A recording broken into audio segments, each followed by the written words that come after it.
Mahigit 3 buwan na mula ng simula ng investigasyon sa manumalyang flood control projects, pero ipinagtataka ng marami kung bakit wala pa ring napapanagot hanggang ngayon. Tugon dyan ng Pangulo, makukulong na sila bago pa magpasko.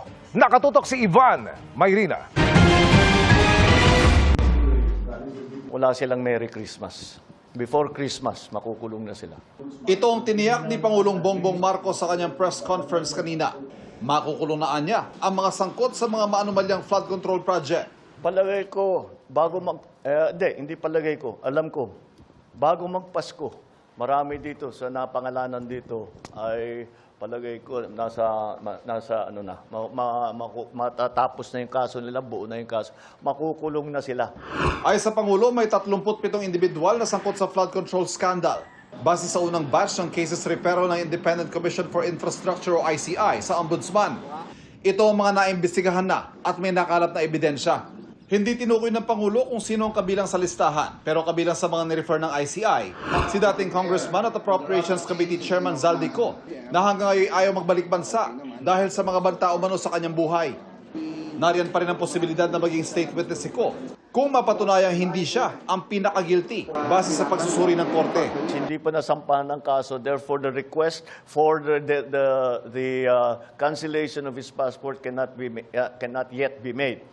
However, when that time comes, we will immediately cancel his passport.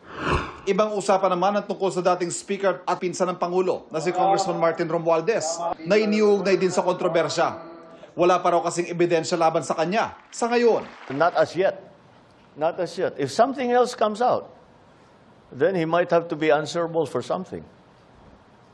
So, again, we don't file cases for optics.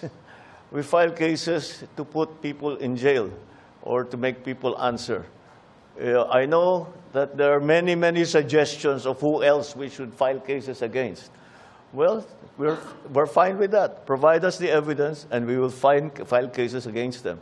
Bukod sa pagpapanagot sa mga may sala, layon ng gobyerno na mabawi ang mga pondong ibinulsa sa mga anumalyang flood control projects. Sa ngayon, nasa 6.3 billion pesos na ang naipa-freeze ng Anti-Money Laundering Council.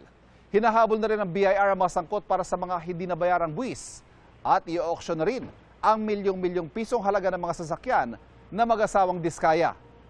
Pagtitiyak ng Pangulo, mas lalaki pa ang halagang mababawi sa mga susunod na araw.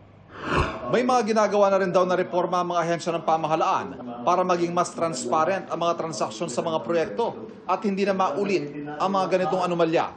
Pero babala ng Pangulo, pauna pa lamang ang mga mananagot dito sa anomalya at may mga susunod pa. Kaya't yung mga taong yan na kasabwat dyan, eto, mga walang hiyang ito, na nagnanakaw ng pera ng bayan, tapos na ang maliligaya ninyong araw. Hahabulin na namin kayo. Para sa GMA Integrated News, Ivan Mayrina, Nakatutok, 24 Oras.